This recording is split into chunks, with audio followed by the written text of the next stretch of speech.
Hello everybody, welcome to this step-by-step assembly tutorial of a 3D printed padlock that I designed. I'm Evan from Thunderbolt Engineering. You can find the files and other informations including this assembly instructions document on my MakerWorld page. Without further ado, let's just go ahead and get started. So I have all the pieces out in front of me. In the instruction document, it has a quantity of how many there are supposed to be. You will have to acquire some springs and some M3x14 hex cap screws. You'll also need 4 nuts, and that's all the hardware you should need. So we're going to go ahead and start with step number 1. We're going to start with our base piece here, and we're going to insert the key cylinder. Make sure that the number of holes lines up on both the base and the key cylinder because there's 2 on one side and 3 on the other. All right, now we move on to step 2. We're gonna go ahead and add some of our pins. Now there is a basic little diagram on here that shows what pins go where. So you're gonna insert them as shown. This key that I have here has a 3-4-4-5-4 configuration, right? So that means the 3 pin on the one with the 3 holes is going to go at the top. That's going to be the shortest pin. So I'm going to take the 3 pin. I think this is 3. I'm going to angle it so the completely rounded side goes in first. Okay, where I just dropped that. And I'm going to follow suit with the 4 pins and the 2 below. The next thing I'm going to do is I'm going to add the backer pins here. So these go in after those pins went in. You're going to want to put the rounded side here. It has one side that is flat and one side that's rounded. You're going to want to put the rounded side in first. You're going to need 3 of them.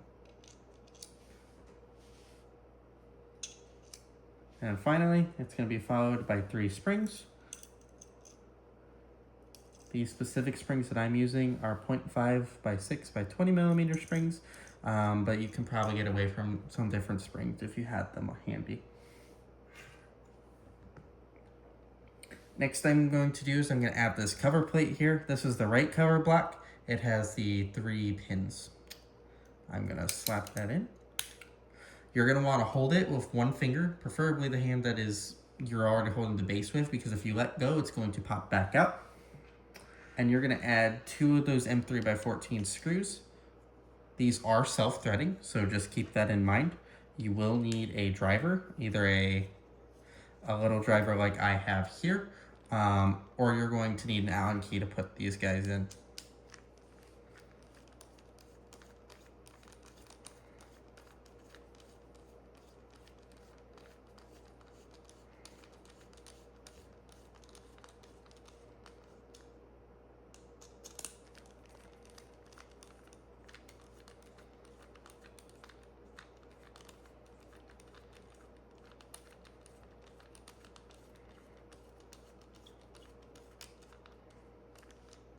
You're going to want to make sure that these are flush with this panel, and then you're going to move on and do the same thing on the other side.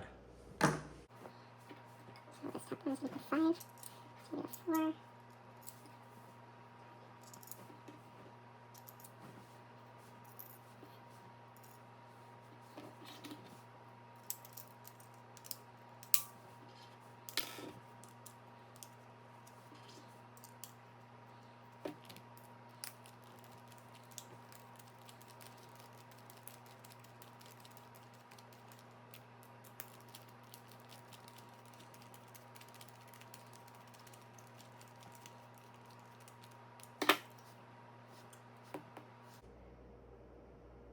The next thing you're going to want to do is you're going to want to test to make sure that this is functioning correctly and make sure you put the pins in correctly, because if you don't, it will not open.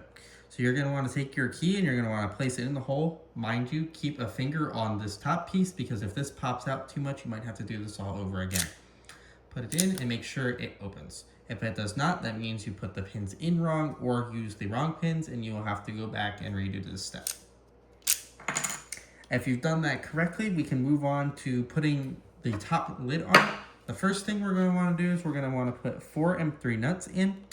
These can be a little tricky depending on what material you use or printer type you have, because they're designed to be printed without supports, and they're supposed to pop into the sockets.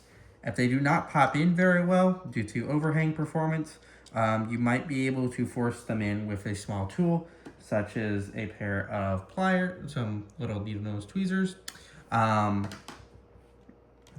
pair of tweezers, not needle-nose tweezers. That could help.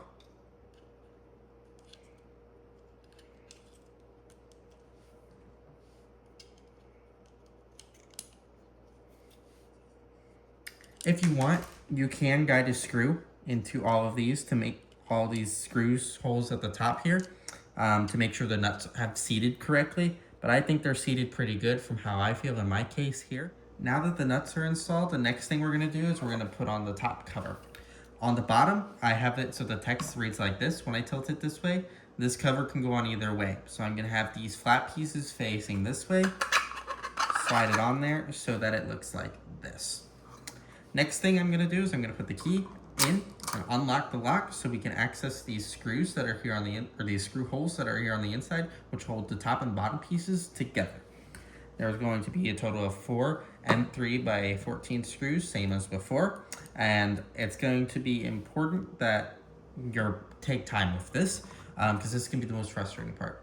If you don't have a magnetic driver, if you're using just an Allen key, this might be a very difficult step for you. So I highly recommend a driver set with a magnetic tip. That'll help so you don't drop the screws in there. If you do drop a screw in there, it's not the end of the world. You can usually gently shake the lock around until it comes back out. If some reason you can't get it back out, you will have to take these screws, if you have any of them already in there, back out so you can retrieve the one that is stuck. These don't need to be super tight. I usually just screw them in until they stop. It doesn't need to be that tight.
All right, with all 4 screws tightened, you'll notice that these 2 pieces do not come apart, and that you can take your shackle and line it up.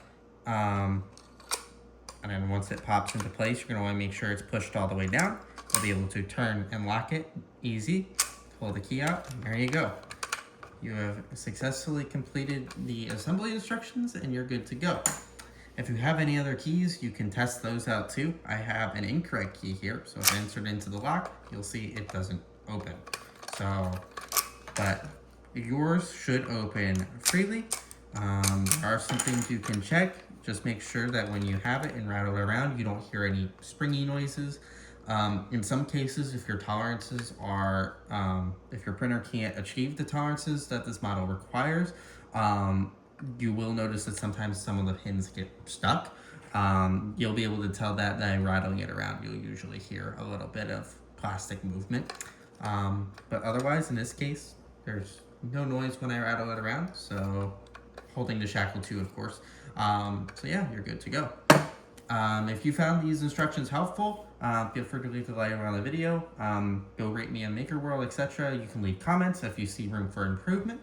I appreciate any feedback, and thank you for taking the time to watch this video. Have a good day.